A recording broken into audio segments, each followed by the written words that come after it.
कपड़ा मकान केवल जरूरत है। अगर धर्म के साथ नहीं खड़े हुए, मानवता के साथ खड़े नहीं हुए तो कैसे लड़ोगे, कैसे आगे तो दोस्तों आज मैं आप लोगों के सामने ये वाला वीडियो लेके आया हूँ। इस वीडियो में आप लोग देख सकते हैं बांग्लादेश की सरकार पलटने के बाद जो हिंदुओं पर अत्याचार हो रहा है उसके बारे में मौलाना ने क्या कहा। आप लोग आगे देखें इस वीडियो में। वीडियो को लाइक कर दीजिए, हमारे यूट्यूब चैनल को सब्सक्राइब कर लीजिए, फेसबुक पेज को फॉलो कर लीजिए। तो चलें आगे वीडियो देखते हैं। क्योंकि मानवता की बात भारत ही केवल पूरे विश्व के अंदर कर रहा है। जो लोग इंसानियत की बात कर रहे हैं वो इंसानियत की बात करके इंसानियत को तार-तार कर रहे हैं। आज हम लोगों ने जिस स्थिति को बांग्लादेश के अंदर देखने का कार्य कर रहे हैं, आप बताइए बांग्लादेश के अंदर स्टूडेंट प्रोटेस्ट बताया जा रहा है। 2 महीने का प्रोटेस्ट है ये, केवल 2 महीने के प्रोटेस्ट में आप बताइए कि उस देश की प्रधानमंत्री को भागना पड़ गया। क्यों भागना पड़ गया? क्योंकि उस देश के कट्टरपंथियों ने उस देश की जनता के ऊपर बर्बरता करना शुरू कर दिया। प्रधानमंत्री को जान से मारने तक का भी पूरा प्रयास कर दिया। आप बताइए ना, जिस देश की 99% जनता अपने घरों के अंदर छुप के बैठी हुई है, केवल 1% से भी कम जनता आज हिंदुओं के ऊपर वहां बर्बरता कर रही है। आप बताइए आज हमारा विपक्ष क्या कह रहा है? विपक्ष के लोग क्या कह रहे हैं कि देश के अंदर ये क्रांति आई है, बांग्लादेश के अंदर तख्त बदल दिया, ताज बदल दिया। अगर तख्त बदलना, ताज बदलना, इसे आप युवा शक्ति को कहना और देश को बता रहे हैं कि अगर ऐसी युवा शक्ति है तो मैं सारे विपक्ष से कहना चाहूंगा, कान खोलकर और आंख खोलकर एक बात ध्यान से सुन लो। क्या देश के अंदर आप सेम बांग्लादेश की युवा शक्ति का आह्वान करेंगे कि देश की जनता, भारत की जनता भी ऐसा ही प्रोटेस्ट करके दिखाए, जिसका ये आज डर दिखाने का काम कर रहे हैं कि नरेंद्र मोदी भी भाग जाएगा? अगर ऐसा प्रोटेस्ट, आतंकी प्रोटेस्ट, महिलाओं के साथ बर्बरता, बच्चों के साथ बर्बरता, मानवता के साथ बर्बरता, वैश्विक स्तर पर बर्बरता दिखाकर पूरी दुनिया को डराने का काम कर रहे हैं, लोगों को मार मार कर टांगा जा रहा है। एक 14 साल की बेटी के साथ 47 जिहादियों ने आज बलात्कार किया। आप बताइए ना, ये कौन सा प्रोटेस्ट है? प्रोटेस्ट के नाम पर देश को अगवा कर लिया। प्रोटेस्ट के नाम पर कट्टरपंथियों ने देश के अंदर अपने ही मुस्लिम राष्ट्रपति को भागने पर मजबूर कर दिया।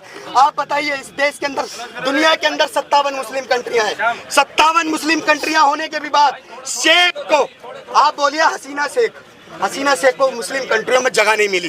कहाँ मिली? भारत के अंदर। उसी भारत के अंदर जिस भारत के लोगों को वहां मारा जा रहा है, हमारे हिंदू भाइयों को मारा जा रहा है। आप बताएं एक बात, क्या मोदी जी आपको नहीं दिख रहा है कि समय आ गया है शस्त्र खरीदने का? अरे हिंदुओं, अगर आज भी नहीं जागे तो घर के लिए सरिया, मकान और ये घर बनाना, रोटी कपड़ा मकान छोड़ दो, क्योंकि रोटी कमाओगे ना तो छिन जाएगी, यही कट्टरपंथी छीनेंगे। कपड़े अगर तुम पहनोगे, तुम्हारी बहन बेटियों के कपड़े भी यही उतारेंगे, और अगर मकान बनाओगे तो मकान भी जला देंगे। अरे रोटी कपड़ा मकान केवल जरूरत है। अगर धर्म के साथ नहीं खड़े हुए, मानवता के साथ खड़े नहीं हुए तो कैसे लड़ोगे? देखिए, बहुत दुर्भाग्यपूर्ण है जो चीज़ें सामने आ रही हैं, उसको किसी भी रूप में जस्टिफाई नहीं किया जा सकता है। वहाँ के लोगों का विरोध किसी सरकार से हो सकता है, लेकिन अगर आप माइनॉरिटी के साथ कोई अन्याय करते हो तो उसको स्वीकार नहीं किया जा सकता है। हालांकि उसके बीच में भी कुछ इस तरह की पिक्चर्स आई हैं कि बहुत सारे मुस्लिम्स कम्युनिटी के लोग मंदिरों के बाहर, गुरुद्वारों के बाहर रात भर पहरा दे रहे हैं और ये एक मैसेज देने की कोशिश कर रहे हैं कि नहीं, यहाँ माइनॉरिटी सेफ़ है। लेकिन उसके बाद भी अगर इस तरह की घटनाएं सामने आ रही हैं तो जैसा कि मेरे देश के विदेश मंत्री ने पार्लियामेंट में भी कहा कि हम स्थिति पर नज़र बनाए हुए हैं। अब चूँकि अंतरिम सरकार शपथ ले चुकी है और प्रधानमंत्री जी ने जब उनको बधाई दी तो साथ में ये भी कहा कि आप माइनॉरिटी की रक्षा सुरक्षा को सुनिश्चित करिए। तो भारत सरकार से ये अनुरोध करूंगा कि आप वहाँ की माइनॉरिटी की सुरक्षा के लिए जिस स्तर पर भी जाना पड़े आप जाइए, ताकि भारत, चूँकि बांग्लादेश से सरकार ने कमेटी बना दी है और उस पर लगातार निगरानी भी कर रही है सरकार की कमेटी, लेकिन क्या ये पर्याप्त है? नहीं, बिल्कुल एक अच्छा कदम है, क्योंकि हमारे बांग्लादेश के साथ रिश्ते बहुत पुराने हैं। बांग्लादेश जन्म ही भारत की कोख से लिया है। तो बांग्लादेशियों पर जितना भारत का एहसान है दुनिया में किसी देश का एहसान नहीं है। अगर भारत उनके साथ नहीं खड़ा होता तो वो पड़ोसी देश के अत्याचार, अन्याय, दुष्प्रचार की कहानी आज भी बने होते अगर मिसेस गांधी उस दौर में भारत सरकार बांग्लादेश के साथ खड़ी ना होती। क्या अपील करना चाहेंगे वहाँ के लोगों से, बांग्लादेश के जो हिंदुओं पर हमला हो रहा है, कि ना हो? नहीं, बिल्कुल मैं तो यही कहूँगा कि भाई भारत आपके साथ में हमेशा रहा है और आप किसी कम्युनिटी के ख़िलाफ़ क्यों हो? आपकी सरकार से लड़ाई है, आप लड़ो। आप क्यों किसी धर्म के लोगों को क्रिटिसाइज़ कर रहे हो, उनके टेंपल में जा रहे हो? इसको कहाँ से जस्टिफाई किया जा सकता है? तो क्या भारत सरकार को इसमें हस्तक्षेप करना चाहिए या यूएनओ को पीस के लिए वहाँ सेना भेजनी चाहिए? भारत सरकार नज़र बनाए हुए है, प्रधानमंत्री हों चाहे विदेश मंत्री हों, इस पूरी स्थिति को मॉनिटर कर रहे हैं और हमें उम्मीद है, और अब तक कुछ बेटर भी हुआ है पहले से।